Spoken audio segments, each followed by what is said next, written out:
Agora, no Jornal da Cruzeiro, Direito, Jurisprudência, Legislação, o universo jurídico no seu rádio. Espaço OAB Sorocaba. 8h mais 4, o Espaço OAB Sorocaba na manhã desta quinta-feira. Nós estamos recebendo aqui em nossos estúdios a presidente da Comissão de Proteção aos Animais da OAB Sorocaba, a doutora Ilka Sônia Micheletti. Primeiramente, só quero registrar o bom dia da doutora Ilka, que está conosco na manhã desta quinta-feira. Bom dia a todos, doutora. Agradeço a atenção de vocês em me chamar aqui para mais esclarecimentos. Claro que o assunto principal é o caso de São Roque, os cães de São Roque. Hoje nós teremos até uma coletiva de imprensa às 10 horas da manhã na Delegacia Seccional aqui de Sorocaba, porque a Delegacia de Investigações Gerais de nossa cidade estará assumindo as investigações deste caso. O caso está sendo encaminhado a Sorocaba e uma coletiva de imprensa acontece hoje às 10 horas da manhã aqui em nossa cidade. Nós temos uma reportagem justamente para a veiculação dentro aqui do Jornal da Cruzeiro, para que o nosso ouvinte possa acompanhar mais detalhes sobre a questão das alternativas a testes em animais. Não tem validação aqui no Brasil. Vamos acompanhar o trabalho da repórter Joyce Kopstein. Mesmo possuindo leis que criminalizam os testes com animais quando existem meios alternativos de pesquisa, o Brasil ainda não está estruturado para validar esses métodos. Isso significa que pesquisas que poderiam ser feitas em culturas de células humanas e plantas, muitas vezes com resultado mais fidedigno, continuam sendo feitas em ratos, coelhos e cães Beagle, como os retirados na última semana do Instituto Royal em São Paulo. A situação é criticada por ativistas da causa animal, como o presidente da ONG Vedas, Jorge Guimarães. Segundo ele, os avanços não ocorrem porque testar em animais é mais lucrativo. O que a gente vê ainda, os cientistas comentando, é que o processo é demorado, precisa de validação, precisa de recursos e, enquanto isso, os animais ficam esperando e os cientistas continuam confortáveis fazendo o que sempre fizeram, a despeito da lei demandar outra coisa. É muito mais lucrativo, é muito mais cômodo se valer desses testes. A lei que trata dos testes em animais, conhecida como Arouca, é de 2008.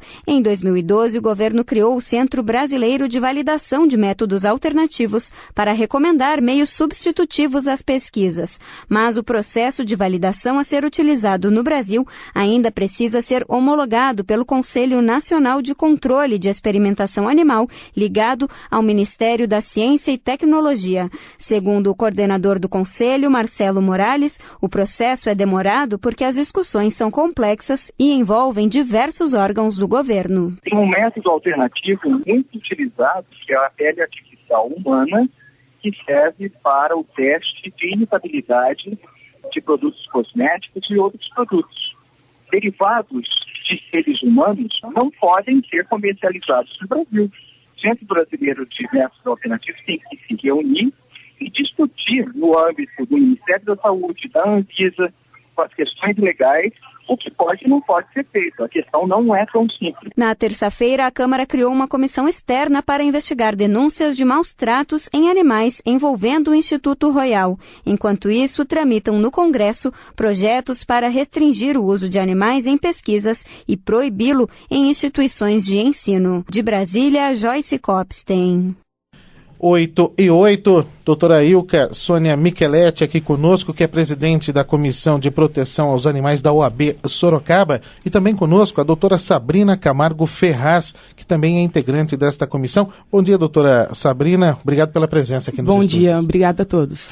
Doutora Ilka, primeiramente, como que a senhora recebeu essas informações? A senhora vinha acompanhando essa situação do Instituto Royal, o que aconteceu em São Roque, já era de conhecimento de todos? Todos já estavam já prevendo que alguma coisa iria acontecer lá em São Roque? Olha, há um ano a gente já sabia que havia sido feito BO de maus tratos e que estava caminhando, mas não sabia se o resultado a que a promotoria tinha chegado de que não havia maus tratos. Né? Também não se sabia se os ativistas que fizeram essa reclamação foram chamados, acompanhados. Quando começou o movimento no dia 12, que eles se postaram na porta, acorrentados, então começou a conversação com o prefeito, e eles não tiveram sucesso.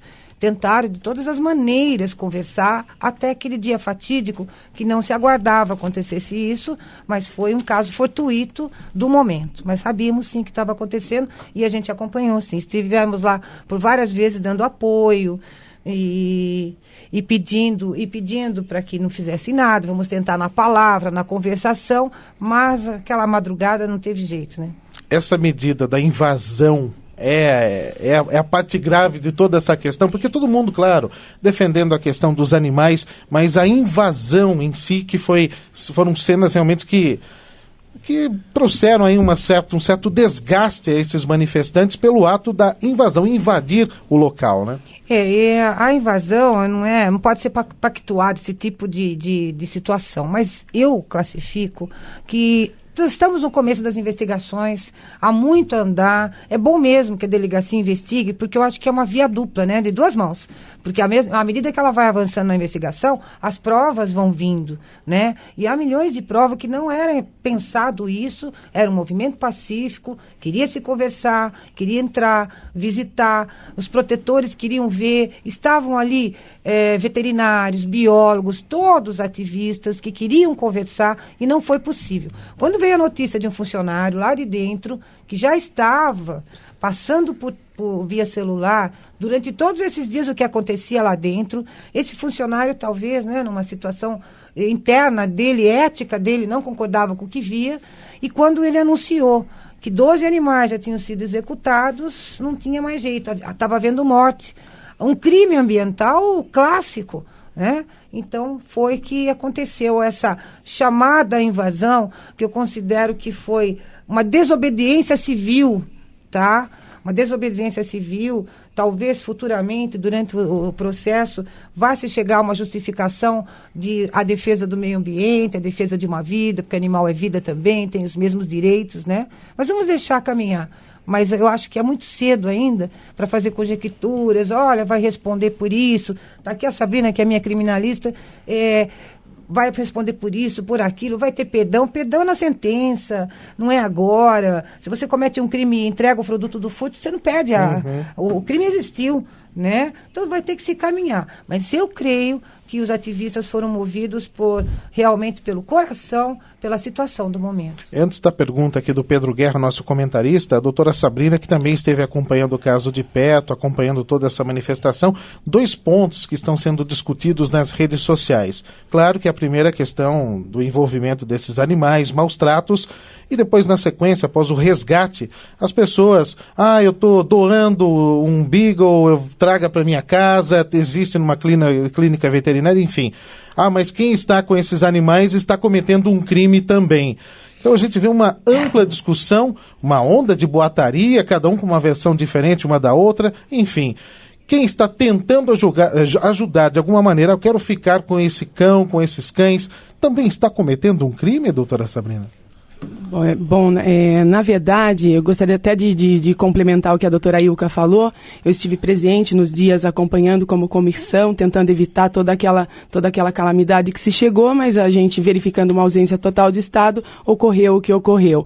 Mas eu gostaria de falar que a gente está falando em diversas imputações aqui penais, mas a gente também tem que falar na parte defensiva. E eu acredito, pelo amor à causa, que aqueles manifestantes, eles agiram em legítima defesa, que também é passível legítima defesa em terceiro, e que a invasão pode ser justificada pelo flagrante delito aos maus tratos dos animais que estavam numa choradeira, numa gritaria. Então, é flagrante delito. Então, eu acho que a gente pode defender também por esse lado. Então, não só as imputações. Quanto aos inquéritos, existem 2 inquéritos, um que vai estar sendo apurado os maus tratos, que a gente acredita, que a gente tem fé que seja realmente investigado e que apure realmente os maus tratos, e o outro onde fala que eventualmente pode ser condenado por furto qualificado ou receptação para aqueles que receberam os animais. Primeiramente, eu quero deixar bem claro, esclarecer toda a população que só pode ser punido alguém de acordo com a sua culpabilidade pelos atos praticados. Então, fatalmente, só poderá ser punido por furto qualificado aqueles que foram identificada a responsabilidade responsabilidade através pela polícia, apontando quais foram os atos, nesse sentido. Aqueles demais que estão com os animais, que receberam por amor, eventualmente podem ser condenados por receptação. Aqui, na verdade, eu acho uma pena, porque nesses 2 crimes a gente está tratando o animal como um objeto, né? Um objeto de furto, o objeto da receptação. E a minha maior preocupação é a destinação desse objeto, que para mim não é objeto, que para mim é vida, que são os animais que a gente foi invadido para resgatar essas vidas, né? Então, agora, qual que é o destino que vai ser dado para esses animais? E a gente ouve falar na mídia em perdão judicial, em diminuição de pena. Então, eu gostaria de deixar bem claro, aqueles que estão com os animais, caso queiram entregar para a polícia, que eles não terão a responsabilidade penal excluída. Serão processados da mesma forma, serão responsabilizados criminalmente e, eventualmente, essa entrega do animal pode ser, no máximo, considerado uma diminuição de pena. Então, nós estamos numa fase ainda inicial, a defesa tem muito ainda a alegar, então, eu gostaria que ficassem em calma, por enquanto, muito tão levantando, mas eu acho que agora a gente tem que pensar no bem-estar dos animais. A gente vai devolver esses animais para quê? Para sacrifício? Então, acho que essa é a maior preocupação. Se a gente tivesse uma segurança de que poderia entregar, que vai ser responsabilizado e que pode ficar como depositário fiel desse objeto em si que estão falando, eu acho que a população teria uma maior tranquilidade. Que o medo maior é o destino desse objeto, que não é um objeto, que é essa mudança que a gente quer passar, que não é objeto, é vida. É vida, que o animal tenha direito à vida. Pedro. Foram 178 animais, né, da raça Beagle. Nós vimos que 2 já estão com o deputado federal Ricardo Tripler, que é fiel depositário, mas nós vemos pela rede social meio que secretamente alguns falando que estão com animais e que geralmente tem gente que está com muitos, né, e querem repassar. Qual que é a orientação que se deve dar a essa pessoa? E deve ser levado esse animal a um veterinário também para ver as condições dele? Porque ficar em casa escondido também é uma situação... Olha, pelo que a gente sabe, porque a gente está em contato, tá? Sábado agora, no dia 19, teve lá uma manifestação que seria pacífica se não fosse os Black Blog, que eu acabei sendo até atingida por uma bomba, né? E... totalmente despreparada, a tropa de choque, enfrentando mulheres. Então, veja bem, a gente conversa nesses encontros, a gente conversa por internet. Existem muitos sites que são falsos. Inclusive, ali, mesmo no movimento, a gente percebe infiltração da polícia, de funcionários do Royal, nos investigando ali. Olha, qual o próximo passo? Aonde está? Se você não for esperto, você acaba... falando com quem não deve. Então, tem muitos sites que estão dizendo, adote um animal do Royal. É enganoso. Ninguém que levou, pelo que eu sei até aqui, tá? Foram protetores de São Paulo, de São Bernardo, de São Caetano, todos estão levando seus animais a um veterinário, já passaram por laudo, colher hemograma, tem uns que vão ser operados porque estão com nódulos, né? Eles estão cuidando, estão recebendo apoio uns entre os outros e nos passam. Ninguém está querendo devolver. Eu estou achando até corajosa a atitude que eu tenho visto na TV. Já estão aparecendo. Os repórteres sabem onde estão até, que já entrevistaram. Exato. Né? De costas, mas já entrevistaram. Então, eles estão cuidando e elas estão enfrentando. Elas dizem, eu vou responder. Não é isso? Eu vou responder pelo que eu fiz, mas eu quero cuidar desse animal, para que ele tenha vida, ele veja o sol, ele saia para a rua. Então precisa ver os sites, né? É muito enganoso, talvez seja até para uma pegadinha, né? A questão da utilização de animais nesses testes. Muita gente vem falando que isso acontece há um bom tempo no Brasil, e que agora veio à tona a discussão justamente pelo caso de São Roque. Como que a doutora vê essa questão da utilização de animais em testes? Então, eu não sou técnica, né? A gente sempre é meio curioso, né? Mas eu tenho comigo quem trabalha, são os biólogos da minha comissão, que dão apoio, e a gente lê também. E há outras situações, como na Europa, né? Não existe mais. Ontem eu vi na TV que a Inglaterra também não permite mais, tá? Então eu acho que a gente tem que evoluir. Essa lei de 2008... Para você ter uma ideia, ela era, na verdade, de 95, né? Do Sérgio Arouca, que ficou lá parada e que depois ela foi regulamentada no governo do Lula. Quando ela foi feita em 95, não existia a Lei do Meio Ambiente, 9.605 de 98. Entendeu? Então ela não pode pegar lá uma coisa que a realidade é outra agora e colocar no mercado das leis.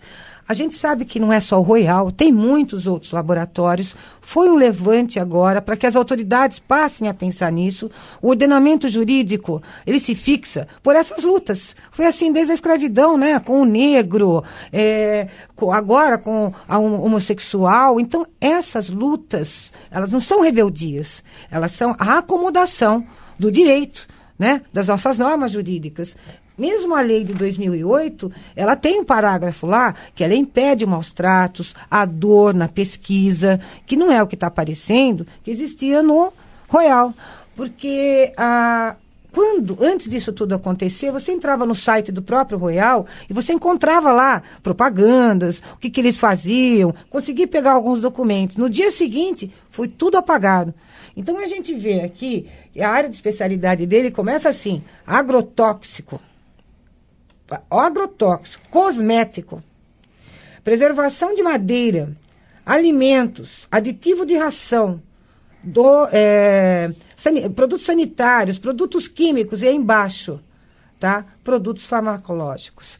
Então, para mim, o lucro deles está nisso, em oferecer teste para as empresas da beleza, de produtos químicos, de produtos de limpeza, nos animais que seriam totalmente desnecessários. Desnecessários, sem contar que isso eles fizeram às pressas, tá? Agora em 2012, nem está homologado ainda. Então, tudo indica, tudo leva a crer, pelas provas que se tem até aqui, que era praticados maus tratos, não levando em conta o mínimo de defesa animal que se encontra nas leis ainda.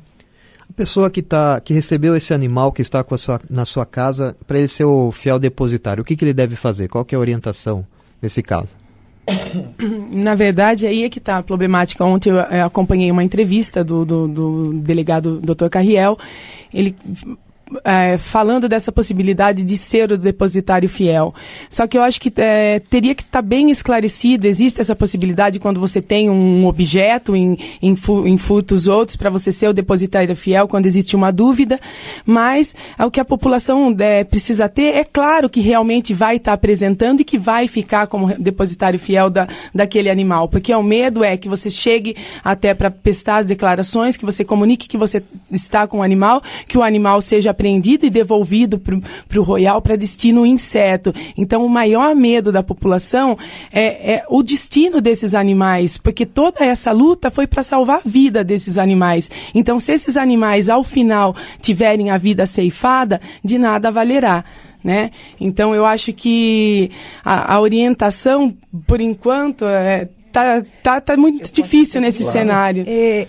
Está vendo também os depoimentos da Silvia Ortiz que os animais não mais poderão integrar lá o laboratório, porque não serve mais para pesquisa. Pela lei, tá? Pela lei em vigência de 2008, esses animais que não servem mais para pesquisa serão doados, diz a lei, que após 5 anos de pesquisa ele será doado. Que ela diz que doa, que também ela vai ter que provar, né, no inquérito, que é a doação. Então, para que vai devolver se vai ser doado? Se o Trípoli já dotou 2, ficou como depositário de 2, seria sim o fato de se entrar num acordo aí, tá? E quem está para colaborar até com as investigações, que deixe os depositários cuidando do animal e eles respondem. Não é isso? Então, mas aí ainda não há essa segurança de que vou lá, ninguém, acho que nenhum ativista está querendo esconder a cara. Ninguém cobriu a sua cara nas manifestações. Infelizmente, né, os black entraram e acabou nessa tumultuar a situação. Isso acontece em todos os movimentos, né? Então, o que a gente pede para a protetora é que tenha calma, está no começo, repense, contrate seu advogado, converse com o seu advogado, mantenha-se informado. A OAB está aí para também ajudar. A OAB São Paulo está também junto nessa causa, já entrou com uma representação no Ministério Público. Vamos aguardar, vamos conversar, vamos ver se a gente consegue também não manter esses animais prisioneiros agora na casa dos ativistas. E ressaltando novamente que as duas ações, tanto o furto como a receptação, elas são ações públicas incondicionadas. Então, uma vez chegado ao conhecimento da autoridade policial, ela tem que dar prosseguimento nas investigações. O Ministério Público, entendendo que havendo crime, ele tem que denunciar, então tem que prosseguir. Então, a entrega, reitero, não excluirá a responsabilidade criminal de ninguém. No máximo, será uma causa de diminuição de pena. Então, é um cenário delicado. Eu acho que toda a sociedade tem que se unir. Na verdade, no meu coração, eu gostaria que o Royal se manifestasse por vontade própria e doasse para os manifestantes esses animais. Acho que seria um ato nobre, não isentando da responsabilidade criminal de cada um que possa ter, quer que seja na destruição do patrimônio, responsabilizando cada um de acordo com a sua culpabilidade, mas que poderia ser um ato nobre do Royal, já que esses animais sofreram tanto, passaram por tudo aquilo, estão na casa de um protetor, de repente chega a polícia, resgata, leva novamente, pensando no bem-estar desses animais que a gente está preocupado realmente. Né? Muito bem, o Espaço OAB, na manhã desta quinta-feira aqui no Jornal da Cruzeiro, a gente justamente falando, dando esse espaço para as informações, esse tira dúvidas, né, sobre tudo que aconteceu na cidade de São Roque. Eu repito que hoje, às 10 horas da manhã, acontece uma coletiva de imprensa na Delegacia Seccional de Sorocaba, a participação dos delegados aqui de nossa cidade, até porque o caso, segundo já apuramos, está sendo entregue, está sendo repassado à Delegacia de Investigações Gerais aqui de Sorocaba, que estará centralizando todo o processo de investigação, todas as investigações. Doutora Ilka, doutora Sabrina, nosso muito obrigado pela presença aqui nos estúdios. Foi um prazer recebê-las aqui. Obrigada a você pelo Obrigada espaço. a nós pelo espaço. Obrigada. O Espaço OAB Sorocaba aqui no Jornal da Cruzeiro. O universo jurídico no seu rádio.